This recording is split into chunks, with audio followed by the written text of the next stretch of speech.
Please. So tell us something about you. Have done BA from LSR. Yes. And you did economics and conflict resolution and peace building. Yes. Conflict resolution and peace building is a separate course now. Yes, sir. So they have a separate subject that we have to choose from. So there are a list of subjects and one of the subjects is this. This conflict resolution and peace building, this is in the international context, say UN operations, or this is domestic, or it includes both? So it includes both. Majorly it includes the theories, and then we study the ongoing major conflicts both at international and domestic. Which ones did you study? So we studied Israel and Palestine conflict at the international level. We had case study of Israel and Palestine, and at the domestic level we studied northeastern insurgency and Kashmir conflict. Okay. And after doing this, what was the next thing? MA, you did again conflict analysis and peace building. Yes, sir. And at this level, what did you do in terms of international context? So, international context, we studied international humanitarian law and the different conventions that have been signed. At the same time, the different philosophies of state and citizenship we studied in this lab. There were various research papers also that we were asked to write during this studies. What is the difference between it? What are the different instruments of international humanitarian law which you studied? So we studied Geneva Conventions and we studied additional protocols to that. What is the Article 3 of Geneva Convention? I'm sorry, sir, I'm unable to do that. And what is the additional protocol 1 and 2? Sir, I have to read up. Has India acceded to them? Sir, I'm sorry, I'm unable to recall. I'll definitely do that. Okay, these two, because something which you have done at master's level, they last more. What is the difference between international humanitarian law and human rights? So, international humanitarian law, it is a set guidelines of the rules of laws and order which have been enforced by ICRC. And human rights law are the general rights that are available with all human beings by the virtue of being a human. And they can be enforced by a state or a country. Is it only who's enforcing it? No, sir. So, human rights law is an umbrella term which includes a lot of rights under it. However, international humanitarian law. What is the difference, basic difference? Okay, let me just tell you, because this purpose of this interaction is to prepare you. Yes. Human rights, humanitarian law is law of warfare. Yes. There's a huge difference between the two, which the media misses out. Yes. Because it is law of warfare, so it is a much more narrow body of laws. So, law of warfare, what does it mean? That you don't kill the prisoner of war. Have you read the Geneva Convention? Yes, sir. I am unable to recall right now, but I am read it. So, refresh yourself. Yes, And I asked about the Article 3, what is that? That is internal situations. And additional protocol 1 and 2, that is elaboration of that. Which is why we have not, or we didn't want to give them access to our internal situation. We've not given access to them. Now, tell us something about your wife.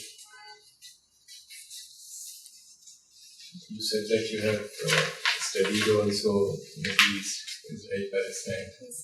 This was at BA level? No, sir, this was at MA level.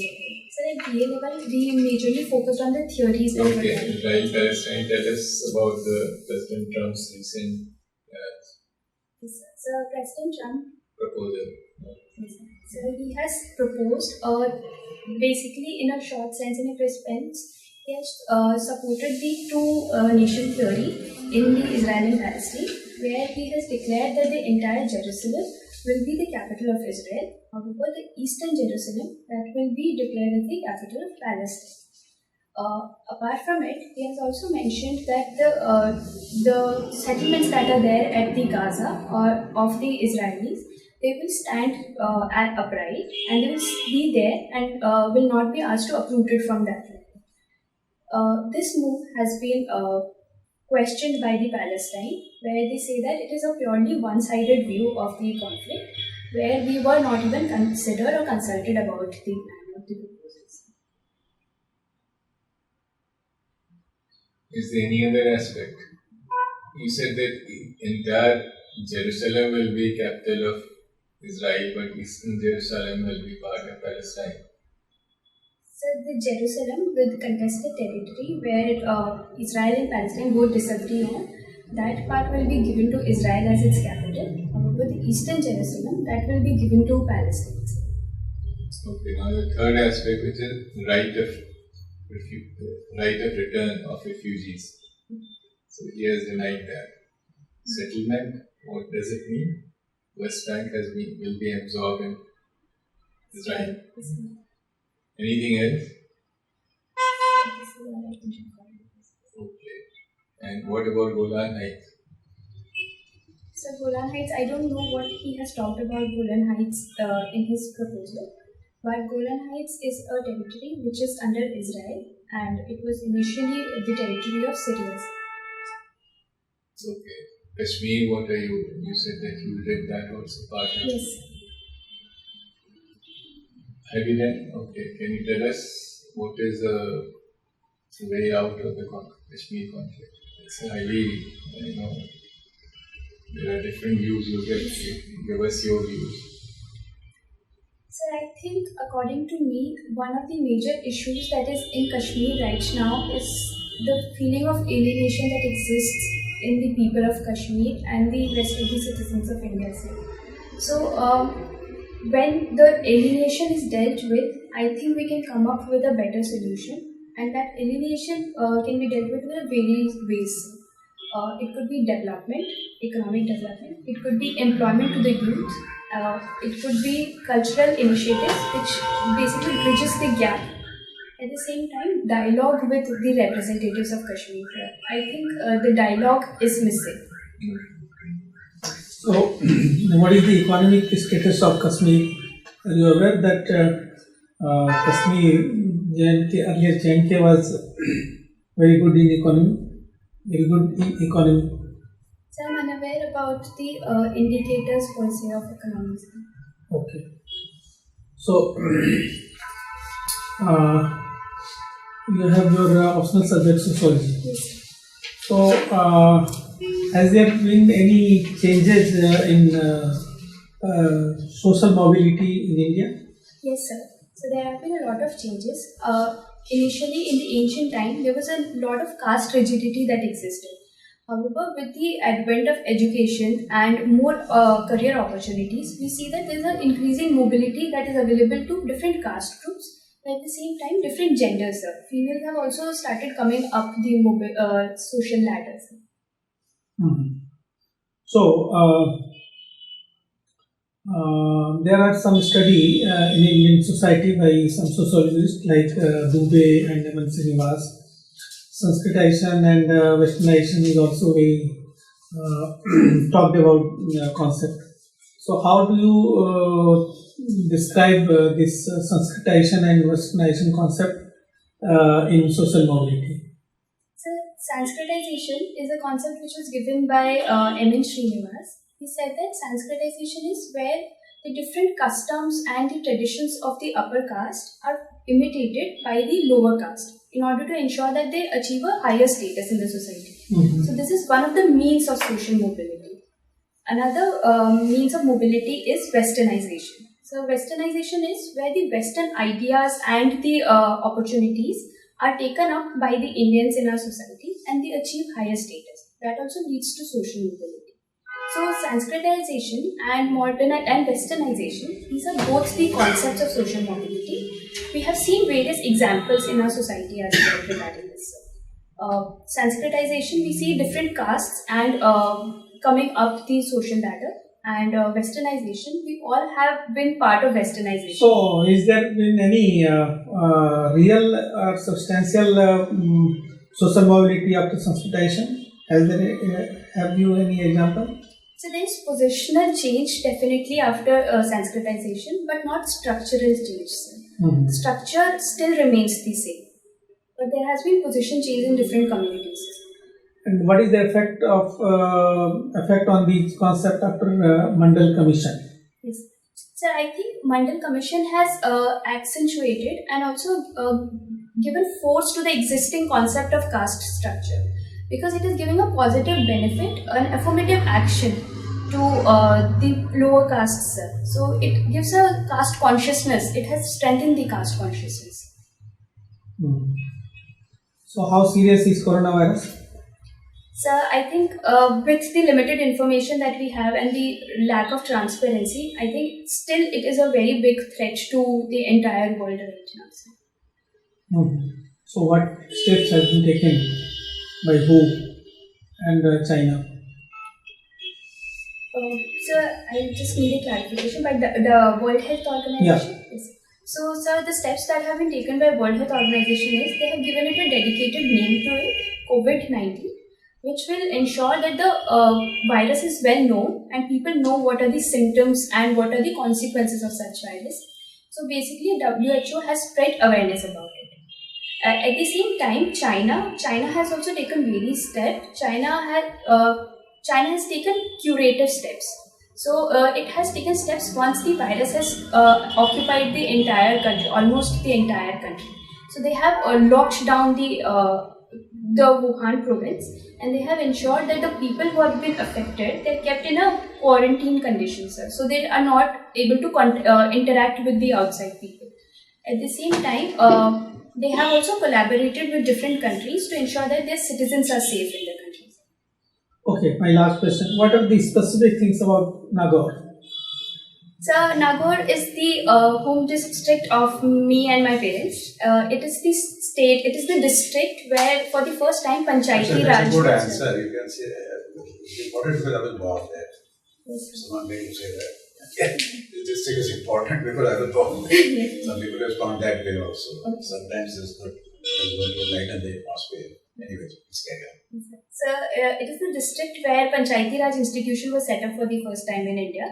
At the same time, it is known for its cultural significance. There are a lot of forts that have been built, a lot of gates, darbars, and it is also known for the Sufi saint Muhammad Tarkin's darbar, which is also there in Nagaur. So it is known for these major things. Okay, sir. What are Panchayati Raj institutions you just mentioned? So Panchayati Raj institutions are the local self-government bodies which exist in the rural areas, particularly in villages, in forms under the 73rd Constitutional Amendment. Can you name one of those different levels in the structure? Yes, sir. So there are 3 levels in the Panchayati Raj institution, which is village. Sir, please forgive me if I made a mistake here. Zilla Parishad, Panchayat Samiti, and sir, I don't. What is the role of women in these institutions? Sir, particularly if I speak about my state, women have been coming forward and participating in Panchayati Raj institutions. We have one of the major examples is Chavi Rajavat, sir. She has taken, despite being an engineer and a good job, she has been elected as the Sarpanch of a Panchayat. So women are definitely coming forward. However, one of the challenges that remains in Panchayati Raj institutions and women's participation in it is Sarpanch Patis. Even if women are elected to the positions, they have a very strong hold of their husbands. They define the power and authority of the leadership positions. Same thing will happen if women come in the IAS. The IAS Pati will be there then to decide things on their behalf.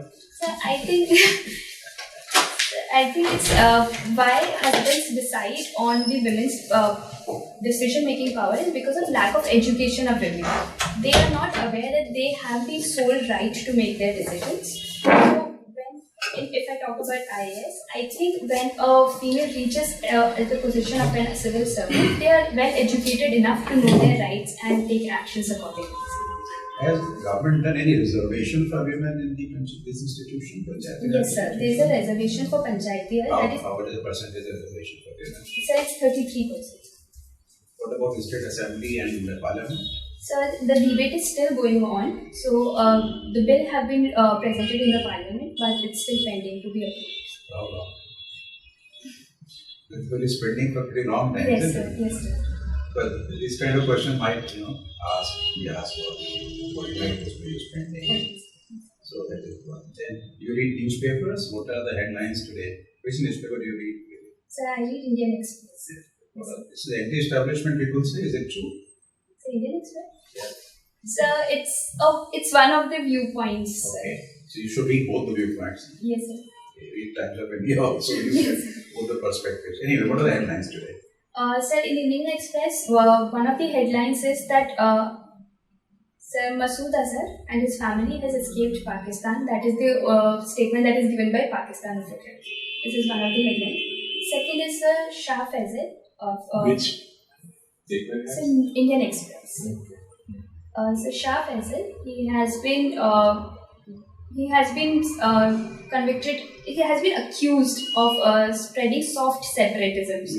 Soft separatism, software, hardware. So it's said that the term that is mentioned in the newspaper, it says that it's a ideology. It's a separatist ideology that you spread using writing different articles and tweets. So it's a subtle separatism that you spread. But you've been booked under what law of the land? Headlines say something. Go a little beyond what you mentioned. You're right.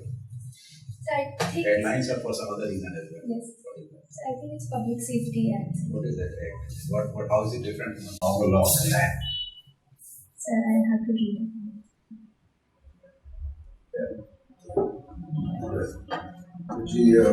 You know, one of the activities and extracurricular activities under that register that you presented an academic paper Yes. at JMI. Was it empirical or conceptual in nature? So it was conceptual. Conceptual. Can you share more details about that? Yes. What was it all about? What is the objectives? How did you go about writing that? And what were the conclusions? So the title of the paper was Is God Masculine or Feminine? So while reading about my masters, I came across a lot of textbooks, a lot of writings which were majorly focusing on the masculine aspect of the war, which is like soldiers go to war to fight, soldiers are the ones who suffer, they have to choose between family and country. But one thing that intrigued me was there is also females and the feminine aspect that are involved in the war. So females are also left behind when the breadwinner of the society goes of the family goes to the war. So the entire burden of the family falls on the female shoulder. And we have seen the changes that are happening in the current scenario. Women are coming forward in the combat roles. Like we saw Captain Tanya Shergill heading the entire men regiment. So women are also coming into the forefront. So war is no longer a masculine aspect per se, but it is also including feminine aspects into it. What you concluded. Yes. From war to fine arts. Yes. You contributed to Fine Arts Society. Yes. What specific contributions? So, in our Fine Arts Society, there were different strands that were there, and I contributed to the Rangoli section of our Fine Arts Society. So, in our college, we make Rangolis every week. Right. And you're talking about calligraphy also. Yes. What can you share more specific details? So, calligraphy is one of my hobbies. Calligraphy, I enjoy when I make beautiful letters or alphabets out of my pen. Mm-hmm. So, that gives me a calmness or composure to my personality. Example of managing self based on your own experience. Yeah. I'm looking for specific examples in your own context about managing yourself or self-management. So, one of the examples I would like to quote here is when I engaged in a fight with my sisters. Okay. Yes. So, me and my sister, we have an age gap of 4 years, and we have stayed apart for 6 years, and then we started staying together recently. So, we had a lot of confusions and conflicts. Yes, sir, I am. So, we had a lot of confusions and conflicts between us, and there was a time where we stopped talking to each other for 2 days. So that was the time when I think I managed myself well. I thought it was my sister's mistake, but then I took a leap of faith and started talking to her. So that I think I managed myself well. A leap of faith. There's 3 values held in high esteem by you. A. B, do you practice these? And to what effect? So the three values that I mostly believe and uphold in my life are: one is honesty, second is compassion, and third is kindness. Okay. What is the difference between compassion and kindness? So compassion is where you show an attitude of betterment towards the people who are vulnerable. You have a better, you want to support the people who are weaker sections of the society. Kindness can be done to anyone, sir, be it animal, be it any person, be it a bird. So you just perform an act of kindness, that is kindness, where you feel the satisfaction of doing something for someone. Just one example from your own experience of any of these three. So honestly, so in my school, I was sitting in an examination hall, and my best friend was sitting behind me, and he wanted to ask certain questions to me regarding the answer, and I was in a confusion and I declined. But that is the case of honesty for me, sir. That even if it's my best friend, I should not. Yes, we do. Thank you. We have done very well. The board feels that we are very confident, clear answers. I forgot to ask you something, very quickly. This is conflict studies, which is a major area, and that always brings in you international. Have you done that? Sir, I am preparing about it, but there are a lot of questions. It's such a broad area. I don't know where. You have to pick up specific operations, peacekeeping operations. Then there are mediation missions, where UN Secretary and appoint somebody as SRSP, Special Representative or Secretary. So you can choose, like Congo. Congo I'm saying because it's one of the largest missions now. It was an operation in early 60s, India participated. They are different operations. And this will also give you another line of career line, because your subject is conflict studies, and that is a very interesting line to follow. Humanitarian law and human rights, normally you will not be asked questions with such depth. Unfortunate part, as I was discussing, was that I dealt with this for some years. So, what you should focus is, at least it will come up a little more reading on what Trump's proposal and the regional response are from Palestinians, Jordanians rejected it, which is client state of US now. So it shows the depth. Second is that, again, going back to Trump, because what is the date of it? So it's in March. Anyway, these are things, Iran we should. Yes. Your subject knowledge was good, and in my view, you are very good in your reply to the point, but at least it needs one reading for subject. So sorry. You're quite good, that's what Chairman said. And good personality. If you say personality, there's not just of them honest, which I think tested in the written exam. So, what you say, if you don't know some of the question, doesn't really matter. You see how you are talking about it and how you're dealing with a question somebody don't know anything about. How you respond to the board, that is what they look at. That you don't know a question. But your subject is very interesting, conflict resolution and all. So there would be many questions on that, apart from international issues, national issues as well. And being a women candidate, there could be issues on women's security, concerns about that, what government should be doing in the Baya case, which is very much in the news these days. And emerging from your conflict resolution, moral dilemma, if you have had any kind of, these are the other things. I don't think you need much advice from any of us. We are good. Go with confidence, have faith in yourself, and God will do well. Okay. Exactly what the other members said. And keep the good work going, right? And we have some time on its side also. It's in March. And so whatever happens in the interview period also about the current affairs, etc. Just simulate deeper information about the topics and your articulation will be well structured. That's to the point. So I'm sure this is all I would say. You don't need much of advice. Only thing is just keep going. We are giving because we are told to give advice. Otherwise, there's no need. Yeah, this is one of the rare cases. Yeah, but So one of the main issues that I'm facing right now is because of my master's. It's so wide. I don't know which conflict to focus more on. You focus on, you focus on Israel issue. That this will give you edge. For your IS interview, immediately it will come to Kashmir and Assam. Yes, sir. And Kashmir, whatever you were explaining, you have to add the terrorism part. Because the alienation and democracy, alienation and development, this is part of the standard line. I am not asking you to deviate from it. You have to give the standard line. But there is a missing aspect which is delivery. So delivery has not taken place. The government of India has given an enormous amount of money. EM statement, I did a paper a long time back. Per capita assistance to JNK in 90s was 6 times the national average.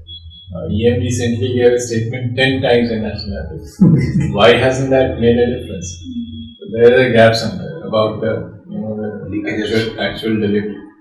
So these are two things: terrorism and delivery, and then you can also mention that, compare it with the successful models, Punjab Accord, Longowal Accord, and Northeast. That is, but there's a difference. In case of, and the difference comes in for two reasons. In case of Punjab, there was no territorial, Pakistan did not make a territorial claim. Here they are making a claim, whether it is right or wrong, I think it's completely bogus. But the claim is there. The second thing was that in case of Punjab, whatever reasons, they backed down because they stopped support to terrorism, and this is why that accord which was internally arrived at could survive. Here, because they think there's a territorial dispute, so they are going to fight it out to the bitter end. So whatever it is, it's a much more complicated exercise. So the moment I saw you on the board, I realized that I'll be asked IHL and HR because you asked me the same questions when I Then did you for find out BII. all the board members who are going to say, Yes, sir. get everything and find out about the board. Oh, you came to BIA? Yes, sir. So I was there, young professional for a couple of months. Okay. Oh, yes, your face looks familiar. So you were there. What were you doing? What project? Sir, I was After interview, I didn't. So I was in Sri Lanka and Maldives. Who was you? Sri Lanka. Thank you so much. Thank you. Thank you.